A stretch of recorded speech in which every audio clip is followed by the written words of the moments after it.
So, itong pusa na ito ay may kasamang ibon. Grabe, may lovebirds. At hindi niya talaga kinakagat, no? So, ang may-ari po nito ay si...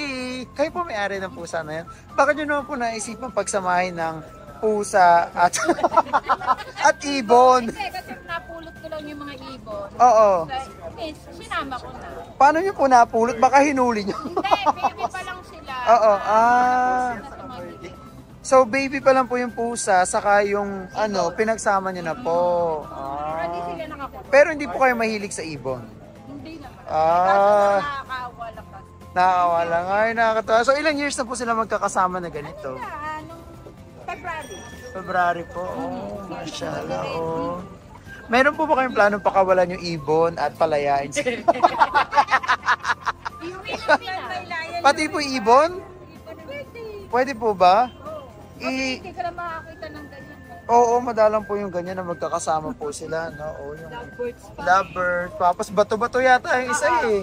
Yung isa. Pagkatapos ayun, oh, Ang diba? ganda-ganda pa ng damit ng So ano po yung masasabi niyo sa pusang ganito na may kasamang ibon? Nakaka-amaze. Oo, na-amaze kami.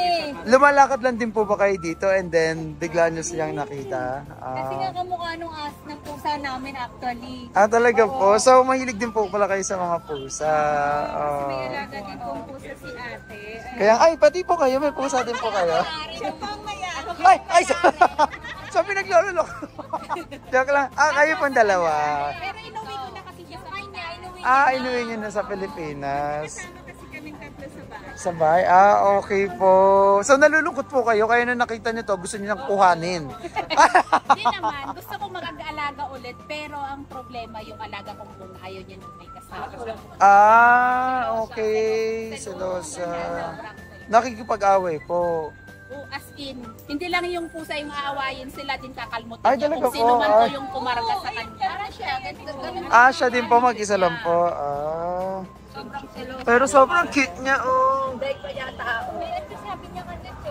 Ano po yan? Tinatahian niyo ng damit? Or siya binibili niyo lang? Saan niyo daw tayo binibili yung damit? Sa Pinal. Sa Pinal. Ito wala eh. Ganda nga na. So may balak po kayong iuwi ito sa Pilipinas? Ilang months na po yan or years? 1 year and 5 months. 1 year and 5 months. Meron po kayo ditong kapartner sa buhay, pas baby niyo yan. Wala kayo. Joke lang. Meron po pala. Married pala siya. So, ayan, no, nakakatawa itong pusa na ito. Nakatingin lang sa kanila. Ang behave po niya talaga, no? So, sanay siya sa tao, no? Talagang paglalabas. Nakatingin na siya. Ano po name ng pusa? Ay, Snow din, kapangalan ng pusa mo. Puti, Sige po, thank you so much po. Bye-bye. Sige po, bye-bye po. Ay, joke lang.